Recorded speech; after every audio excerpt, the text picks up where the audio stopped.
Hi guys and welcome back to Switch Up. A big thanks to Square Enix for providing the review copy, and to Evan who's written this review. Hi Switch Up family, it's Evan again with another review for Switch Up. We're taking a look at Saga Scarlet Grace Ambitions, a JRPG developed by Square Enix and Studio Real, published by Square themselves. This is my first time ever playing this long-standing franchise, so if anyone has any other input on the previous games in the series, then please post it down in the comments section. I'd love to read all of the responses. Saga Scarlet Grace Ambitions originally released on the PS Vita back in 2016, marking this game as the 12th in the Saga series. The Switch version released on December 2nd of this year, but this port does offer some notable additions to the game that I'll touch on later in the value section of this review. It's also got a nice little sale on at the moment, so is it worth picking up while it's reduced? Let's find out.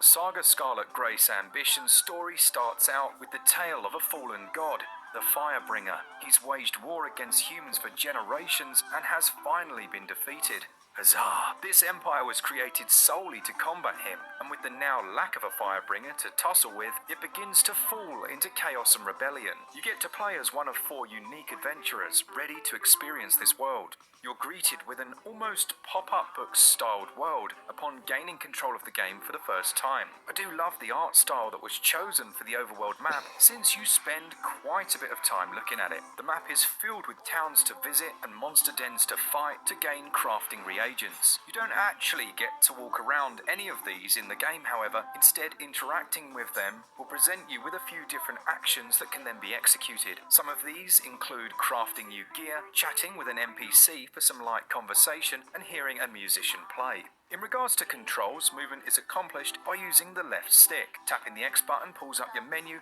while pressing Y can speed up the movement of your character. I could talk about the other button configurations too, but this game allows the player the complete ability to remap every button in it to whatever you want it to be. You can access your party as well. Similar to other turn-based RPGs, your character is joined by other comrades, up to 4 to be specific. Throughout the story, you'll unlock other playable ones in different ways, with around a total of 70 different units in the game. Each of these has its own stats, roles that give them unique bonuses in battle, and elements. Units do gain weapon skill depending on what you've given them. You can also equip each one with a handful of craftable armor, so there is quite a lot of customization in regards to your party within the title. Each unit levels up their stats after every battle, as well as resulting in quite enjoyable progression overall. And the combat takes up a huge part of the game, so let's chat about that for a bit. Battles in Saga Scarlet Grace Ambition are turn-based, where you can see the order of everyone's attacks at the bottom of the screen,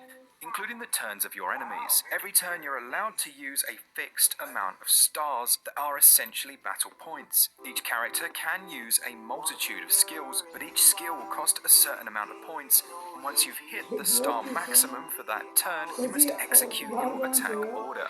Any units that don't attack in a turn will instead defend, raising the chance to take no incoming damage from enemies that target them. Before each battle, you're allowed to set a certain formation for your party that can affect how you gain more star power every turn. If you do reach a hard boss that's giving you a headache, this can affect your chances of winning almost more than the units you decide to bring. The more points you'll need to use those more powerful attacks. I do want to talk about united attacks. If you can isolate an enemy to a